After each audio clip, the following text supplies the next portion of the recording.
Texte écrit à l'origine pour un concours dont le thème unique était le bleu. Morbleu. Dire parbleu, morbleu, pour jurer sans blasphémer et ne point offenser Dieu et se retrouver claquemuré, emmuré, embastillé ou pire encore excommunié. Usité jusqu'à la lie bleue au lieu de Dieu, autre temps, autre mœurs. Quoique, vaste fumisterie s'il en fut, nuage d'hypocrisie encensé d'un vieux relent de superstition, digne des bas bleus de Daumier, ou bien encore, avant elle, des femmes savantes dépeintes vertement par Molière. Aussi, ce qui devait arriver arriva. À tant décrier le ton de sa belle parure, l'orange bleu de Paul Éluard, pâlit d'abord, avant de virer verdâtre et d'en devenir cramoisi de honte. S'entêtant, la terre en perd son latin.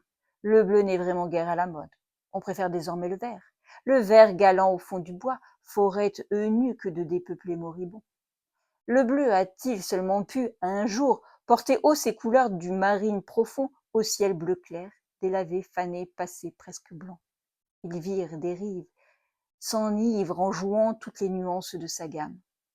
Pourtant, oui, pourtant, n'est-ce pas aussi la couleur des pacifistes et du Pacifique, du ciel plein de promesses et du miroir de l'eau, source de toute vie, et qui, par son doux reflet, en emprunte la teinte céleste, le bleu de l'océan, le bleu de l'horizon, le bleu de l'infinie liberté. Avec la Réforme, le voile de la Sainte Vierge n'est-il pas lui-même passé du rouge au bleu, le bleu marial des mères nourricières et protectrices?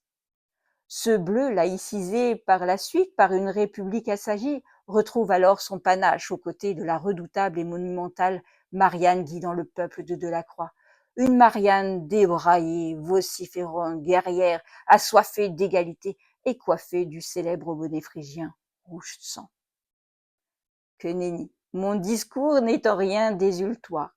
Il se maintient d'une couleur à l'autre et non du coq à l'âne. Je dirais même plus, il a queue et tête. Manichéisme de coloriste, me direz-vous. Je le crains. Je le crois fort bien, ma foi. Je vous l'accorde cette fois, mais voyez vous-même ici, tout n'est que parabole. Sang rouge, la passion christique est vidée de son sang. On passe facilement du chaud au froid, du paradis à l'enfer, du blanc au noir, du bien au mal. C'en est ennuyeux. Tellement tout cela est presque par trop binaire. Serait-ce à dire qu'on nous prendrait pour des truffes? Alors valsons, virevoltons au rythme ternaire d'une Marseillaise endiablée, bleu, blanc, rouge. Ainsi emporté dans son tourbillon incessant, à la fin des trois, il n'en restera plus qu'une.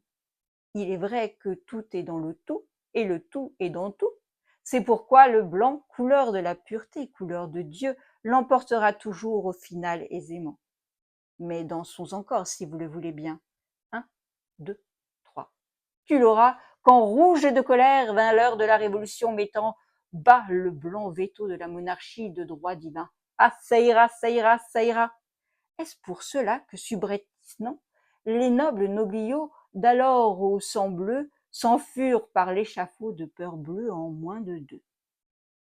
Aussi d'encensé à disgracier et vice-versa, par la plume de négrier insensé, le bleu et ses acolytes voient-ils rouge. À force d'avoir mauvaise presse, il me presse et je m'empresse de conclure. Symbole des symboles, ras-le-bol, tout n'est que symbole. Encore une vaine vanité ou des vaines finalités. Nota bene, il est bien connu que toujours le bleu gagne. Chut, espoir chauvin de victoire pour nos bleus.